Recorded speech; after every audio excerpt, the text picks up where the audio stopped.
आज राखी माँ के गुजरने के बाद मायके में आई।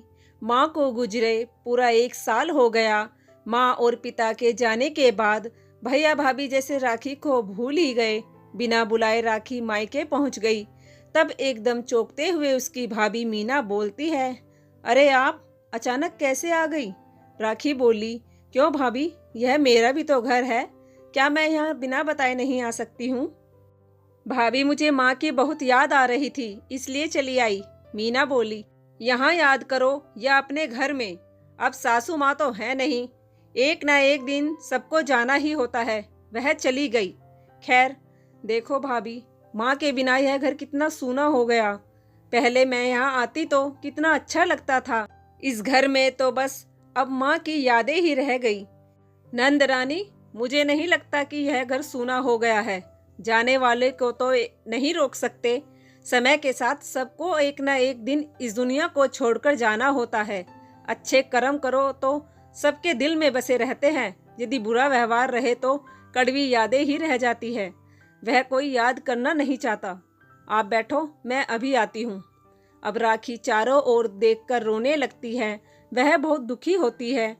सामने माँ की तस्वीर देख उसकी आंखों से झरझर मोती की तरह आंसू टपकने लगे।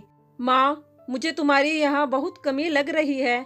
तुम्हारे रहने पर यही घर मुझे अपना सा लगता था। माँ, तुम्हारी बहुत याद आती है। आज तुम बिन यह घर पराया लग रहा है। ऐसा क्यों माँ? क्या माँ के रहने तक ही मायका होता है?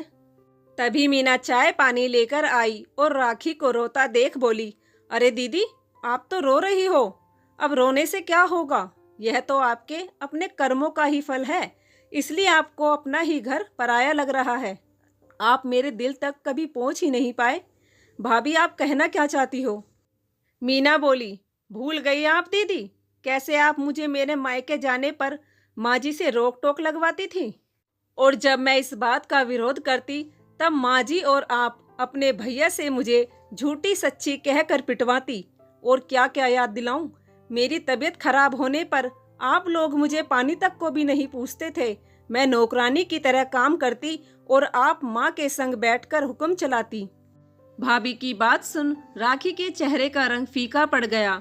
जख्म तो बहुत दिए हैं आपने ननंद रानी, मैं कैसे भूल जाऊं? वह जख्म मेरे लिए नासूर के समान है। उन्हें चाहकर भी मैं नहीं भूल सकती। भाभी, यह सब कुछ क्या कह रही हो? क्यों ना कहूं और क्यों ना तुम्हें याद दिलाऊं? दीदी, यह दर्द एक ना एक दिन तो छलकना ही था। वैसे आप अब यहाँ कब तक रुकोगी? मैं अनचाहे रिश्ते को दिल से नहीं निभा सकती। राखी को अच्छे से समझ आ रहा था कि अब मायके में उसकी कोई जगह नहीं है।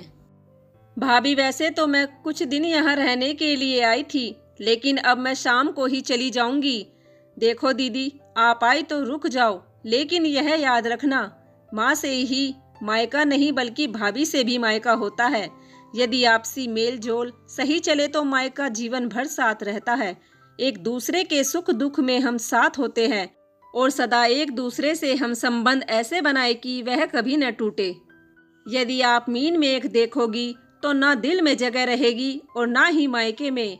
भाभी की कड़वी बातें सुनकर राखी बोली, भाभी, मुझे पता है जो भी आपके साथ किया वह बहुत गलत था। आज मेरे उन्हीं कर्मों की वजह से आपके दिल में मेरे प्रति इतनी कड़वाहट भरी हुई है, लेकिन जो बीत गया सो बीत गया, वह कल था।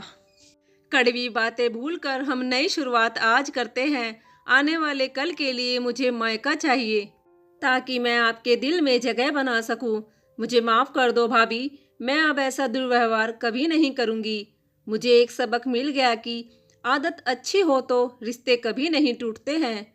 भाभी, मेरी हमेशा यही कोशिश रहेगी कि आपका दिल मेरी वजह से कभी ना दुखे और मैं आपके दुख का कारण न बनूं।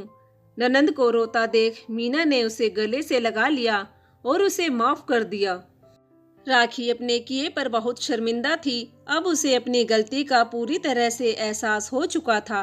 दोस्तों, अपनेपन के लिए दिल में जगह बनानी होती है। मायके में हमेशा अधिकार ही नहीं होता है, बल्कि प्यार और सम्मान हो तो रिश्ते गहरे होते हैं।